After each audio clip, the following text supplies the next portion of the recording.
আবারও ভাঙনের কবলে কপিলমুনির আশ্রম। পূর্ণিমার কোটালে সাগরের বড় বড় ঢেউ এসে আছড়ে পড়ছে কপিলমুনি আশ্রমের সামনে সমুদ্র বাঁধে। নতুন করে ভাঙছে 1 থেকে 4 নম্বর স্নানঘাটের রাস্তা। একের পর এক ভাঙনে বিপন্ন কপিলমুনি আশ্রমের অস্তিত্ব।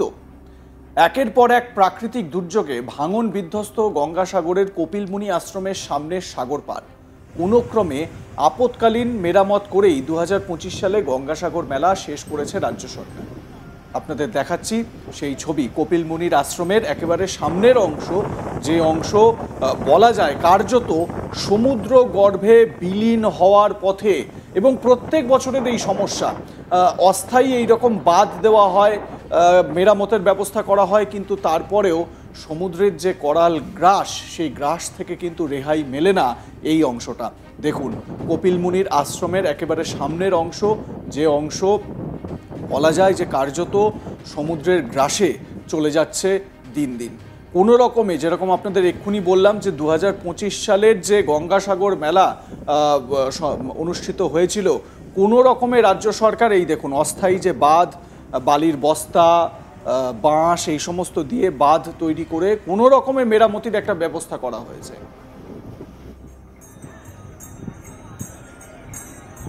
এই হচ্ছে কপিলমুনির আশ্রম, আর এই উত্তাল সমুদ্র সামনে। একটা আশঙ্কা যে এই সমুদ্র এবার না পুরো কপিলমুনির আশ্রমকেই গ্রাস করে নেয়।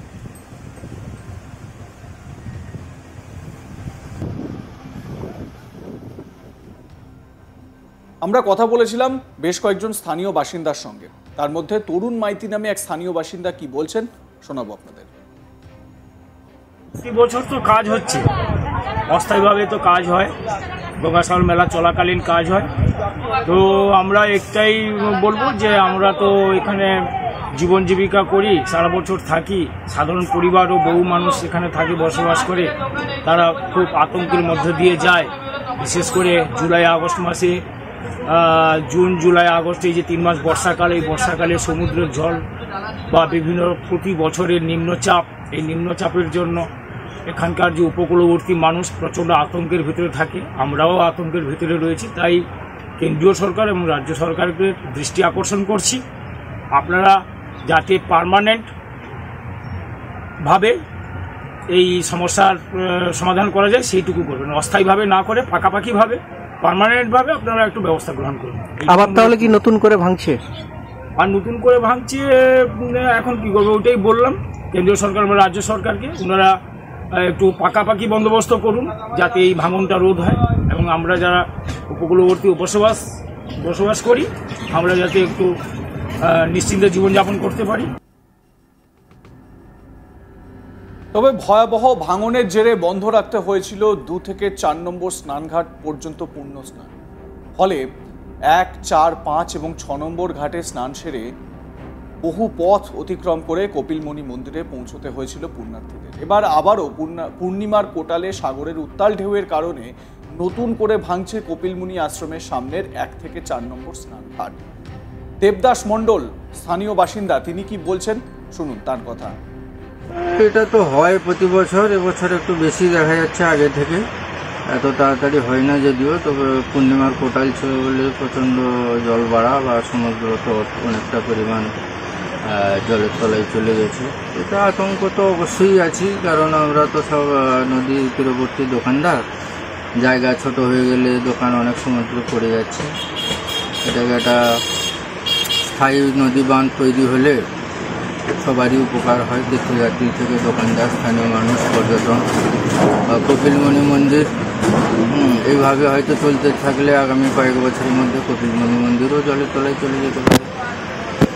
তাই একটা স্থায়ী পরিকল্পনা অবশ্যই নেওয়া উচিত। করেছে কাজ তো হয়েছিল, আবার ভাঙছে, সমুদ্রে অত্যধিক জলস্ফীতি। তা সেইভাবে সেই পর্যালোচনা করে সেই নিরিখেই কাজ করতে হবে যাতে না ভাঙে।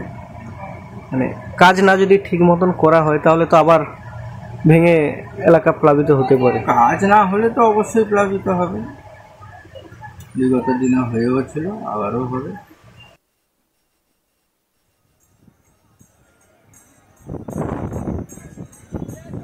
ভাঙনের কবলে ক্রমেই কমছে কপিলমুনি আশ্রম থেকে সমুদ্রের দূরত্ব। সামনেই রয়েছে দুর্যোগের মরশুম।